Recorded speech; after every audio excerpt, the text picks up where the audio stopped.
Hey, how's everybody doing this fine and wonderful day? My name's Tom from QueerPublicRadio.com.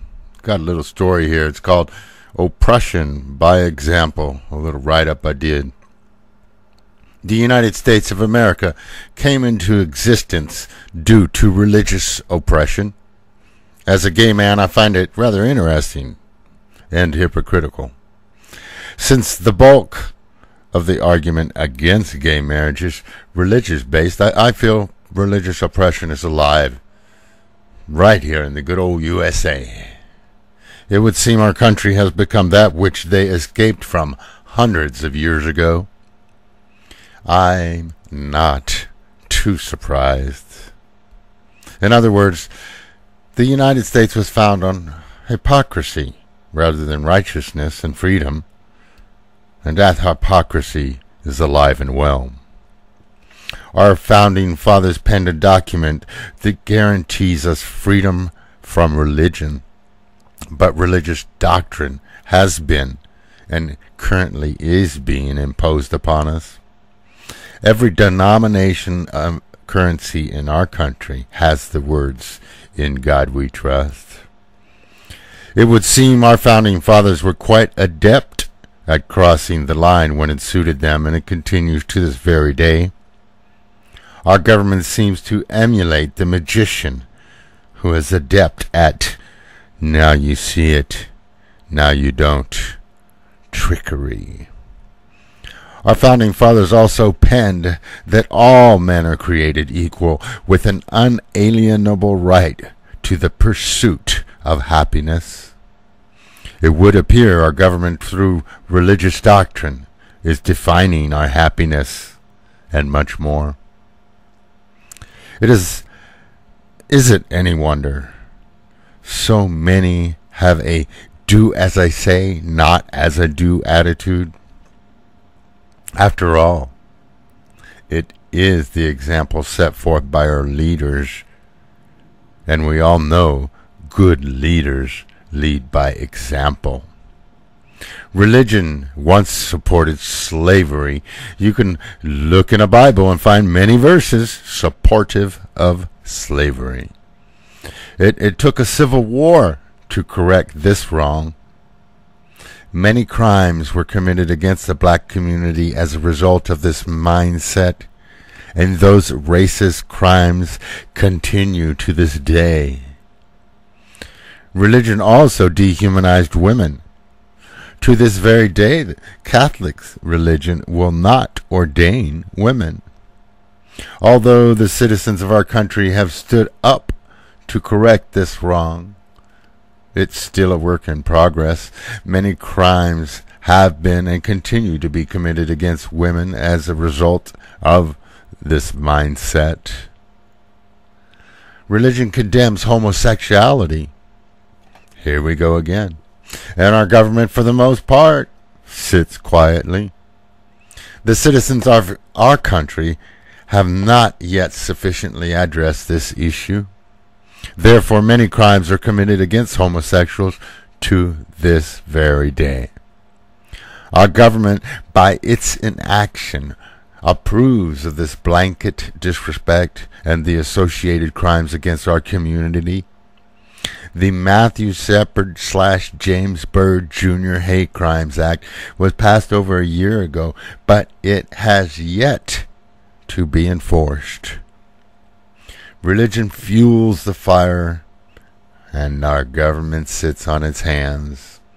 In this environment, some feel justified in taking action against our members of our LGBT community. Many of them feel they are doing the world a favor. The vast majority of such violence is religiously based. Throughout my life, I've had the displeasure of hearing many stories about beatings and murders directed towards an actual or perceived homosexual.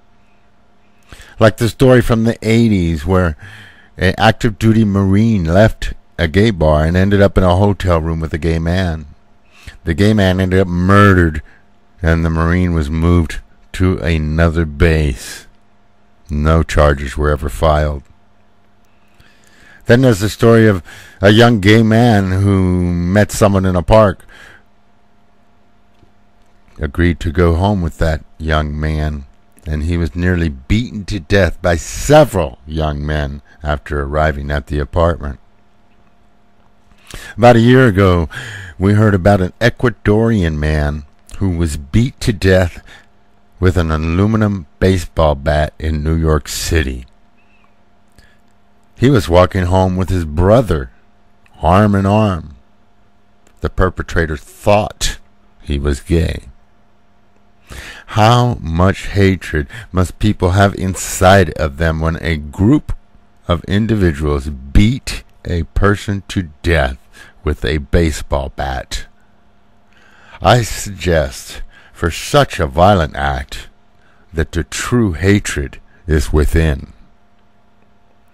But that doesn't dismiss the fact that this person was taught and or indoctrinated to believe there is something terribly wrong with homosexuality.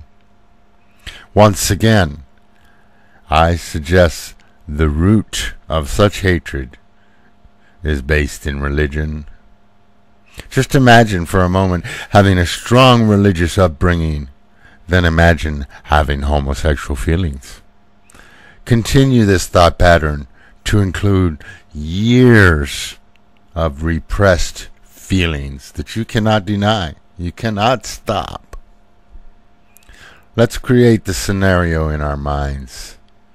Peter, we'll call him, has a religious upbringing and has been told all of his life it is wrong to be homosexual, that it is an abomination against God. So Peter suppresses his natural desires for many years. Since Peter cannot rid himself of these feelings because they are natural, it develops into self-hatred. This self-hatred becomes stronger and stronger as these unstoppable urges continue. Peter becomes a very angry person.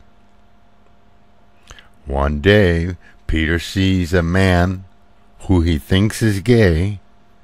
It could be an Ecuadorian walking arm in arm with his brother on the way home after a party and a few drinks on a cold New York night. Peter has struggled for many years repressing his homosexuality and thinks everyone else should also. After all, if Peter can do it, so can everyone else. So Peter decides to get out his baseball bat and go beat the man to death, because that man, in Peter's eyes, has the audacity to be open about his sexuality in public. Unfortunately, the man is merely a little tipsy, walking home, arm in arm, with his brother on a cold New York night.